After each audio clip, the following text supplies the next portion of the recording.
সোনামুড়াস্থিত সিপাহীজলা জেলার দায়রা আদালত শুক্রবার হত্যার চেষ্টার অপরাধে রাজকুমার মুরা সিং নামের এক ব্যক্তির বিরুদ্ধে 5 বছরের কারাদণ্ডের সাজা ঘোষণা করেছে। সরকার পক্ষের আইনজীবী পিপি নারায়ণ দেবনাথ জানিয়েছেন, ঘটনাটি ঘটে 2022 সালের 13 এপ্রিল মেলাঘর থানাধীন তৈবান্দাল হাসপাতালে নিজের নাবালক ছেলেকে নিয়ে চিকিৎসার উদ্দেশ্যে গিয়েছিলেন বিশ্বমোহন মুরা সিং।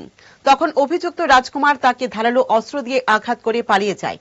ঘটনায় আহত ব্যক্তির চিকিৎসা হয় গোমতী জেলা হাসপাতালে। পরবর্তী সময় বিশ্বমোহনের ভাই পনি রায় মুরা সিং মেলাঘর থানায় অভিযুক্তের বিরুদ্ধে মামলা দায়ের করেন। মামলাটির তদন্তকারী অফিসার ছিলেন এসআই পার্থদেব।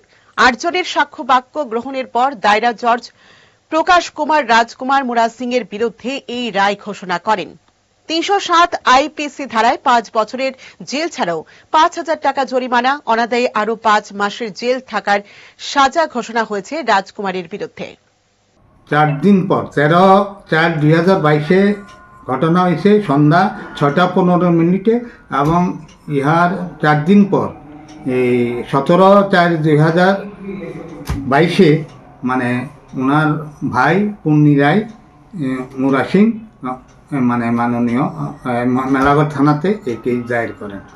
এই মামলার যে তদন্তকারী অফিসার ছিলেন এসআই পার্থদেব এবং উনি ওনার তদন্ত কার্য বিভিন্ন সাক্ষী 8 জনের সাক্ষ্যবাক্য গ্রহণ করিয়া উনি মাননীয় আদালতে চার্জশিট প্রেরণ করেন এবং মাননীয় আদালতের সেশন জাজ আমাদের সেশন জাজ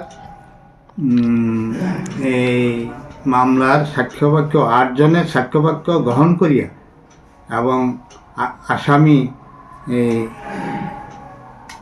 রাজকুমার দেববর্মাকে দোষী সাব্যস্ত করে কি সাজা হয় এবং সাজা হয় যে ওনার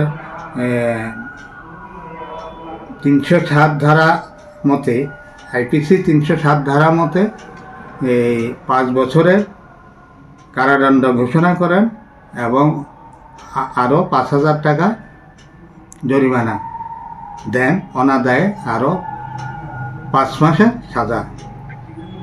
কে দিয়েছেন এই রায়? মাননীয় সেশন জাজ।